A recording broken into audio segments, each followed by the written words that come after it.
फायरफॉक्सच्या interface and toolbars वरील ट्युटोरियलमध्ये आपले स्वागत. यात आपण फायरफॉक्सच्या इंटरफेस आणि टूलबार्स बद्दल जाणून घेऊ. आपण या ट्युटोरियलमध्ये उबुंटू लिनक्स 10.04 वर फायरफॉक्स 7.0 वापरणार आहोत. आता फायरफॉक्सच्या इंटरफेसवर नजर टाकू. अत्याधुनिक ब्राउझरची सर्व वैशिष्ट्ये फायरफॉक्समध्ये आहेत. फायरफॉक्स प्रभावीपणे वापरण्यासाठी त्याची वैशिष्ट्ये माहीत हवीत. फायरफॉक्सचा इंटरफेस 6 भागांत विभागला जाऊ शकतो. Menu bar, navigation toolbar, bookmarks bar, side bar, status bar आणि कंटेंट एरिया. या प्रत्येकाचे कार्य समजून घेऊ. फाईल मेनूवर क्लिक करून न्यू विंडोवर क्लिक करा. एक नवी विंडो उघडेल. अनेकदा ब्राउझरवरील छोटी अक्षरे वाचायला त्रास होतो. पानाचा आकार वाढवण्यासाठी व्ह्यू मेनूमध्ये झूम खालील झूम इन पर्याय निवडा किंवा कंट्रोल आणि चे चिन्ह दाबा. यामुळे टेक्स्टचा आकार वाढेल. फायरफॉक्सचे व्हर्जन बघण्यासाठी हेल्प मेनूतील अबाउट फायरफॉक्स वर क्लिक करा. डिफॉल्ट रूपात फायरफॉक्स होमपेज दर्शवते. आवडीचे होमपेज सेट करण्यासाठी एडिट मेनूतील प्रेफरन्सेस वर क्लिक करा. विंडोजसाठी टूल्स खालील ऑप्शन्स निवडा.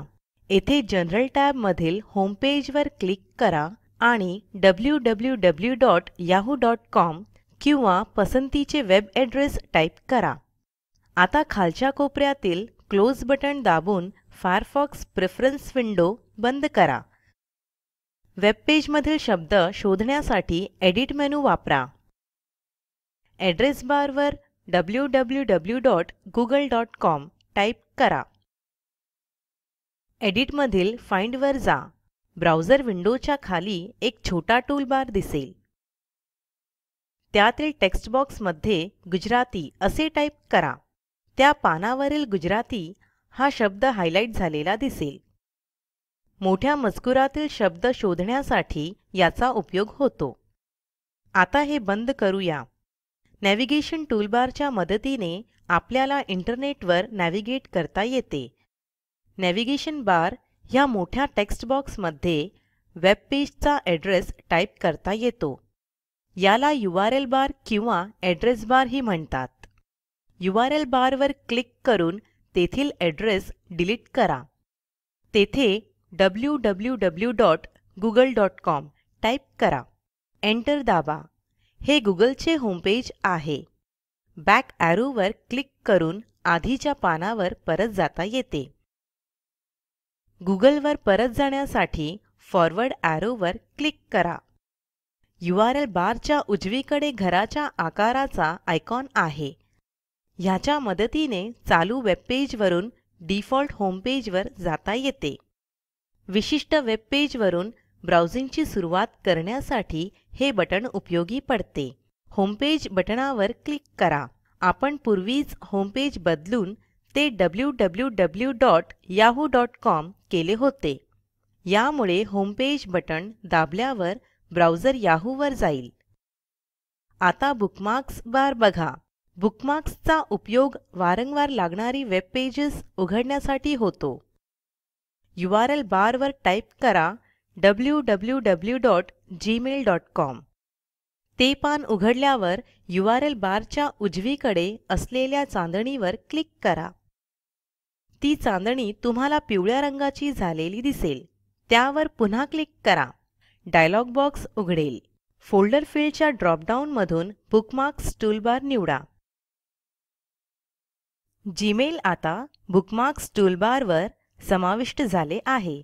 याहूवर जाण्यासाठी होमपेजच्या आयकॉनवर क्लिक करा. जीमेलचा बुकमार्क क्लिक करा. जीमेल लॉगिन पेज उघडले जाईल. सतत लागणाऱ्या परंतु होमपेज म्हणून नको असलेल्या साईट्स येथे बुकमार्क करता येतात. आता साइडबार बद्दल जाणून घेऊ. व्ह्यू मेनूतील साइडबार या पर्यायातील हिस्ट्री निवडा. डावीकडे आलेल्या बारमध्ये 3 पर्याय आहेत. Today, yesterday, older than 6 months. दाखवले गेलेले पर्याय हे फायरफॉक्सच्या आधीच्या वापरावर अवलंबून असतात. मेनू उघडण्यासाठी टुडेच्या पुढील प्लसच्या चिन्हावर क्लिक करा. येथील गुगलच्या लिंकवर क्लिक करा. बघा, आपण आधी उघडलेल्या साईट पुन्हा उघडणे किती सोपे आहे. साइडबारवर स्वतःचे असे सर्च फंक्शन आहे. शोध घ्यायच्या साईटचे नाव सर्च बॉक्समध्ये टाईप केल्यास ते हिस्ट्रीमध्ये ती साईट शोधेल. येथे गुगल टाईप करा. पहिला रिझल्ट गुगलचा होमपेज ॲड्रेस दिसेल. साइडबार बंद करण्यासाठी उजवीकडील कोपऱ्यातील फुलीवर क्लिक करा. पुढे स्टेटस बार काय करतो ते पाहू. तुम्ही उघडत असलेल्या साईटची स्थिती खालील भागातील स्टेटस बार दर्शवतो. URL बारवर जाऊन www.wired.com टाईप करा आणि एंटर दाबा. लगेच स्टेटस बारकडे बघितल्यास वेबपेज उघडण्याची स्थिती दिसेल.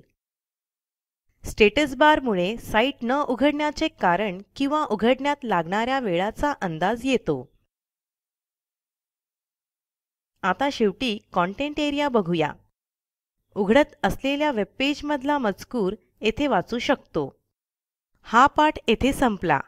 ट्युटोरियलमध्ये आपण फायरफॉक्सच्या इंटरफेस आणि टूलबार्स याबद्दल शिकलो.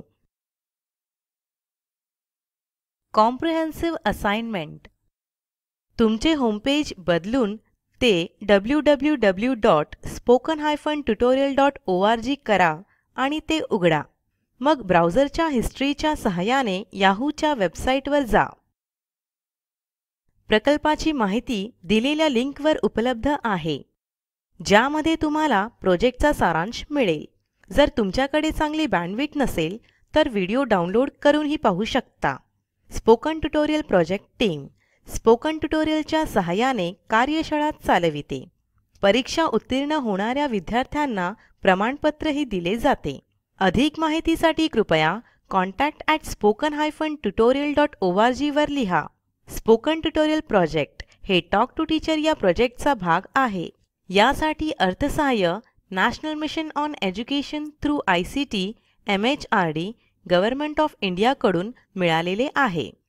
यासंबंधी माहिती पुढील साईटवर उपलब्ध आहे. ह्या ट्युटोरियलचे मराठी भाषांतर मनाली रानडे यांनी केले असून आवाज रंजना भांबळेंनी दिला आहे. सहभागासाठी धन्यवाद.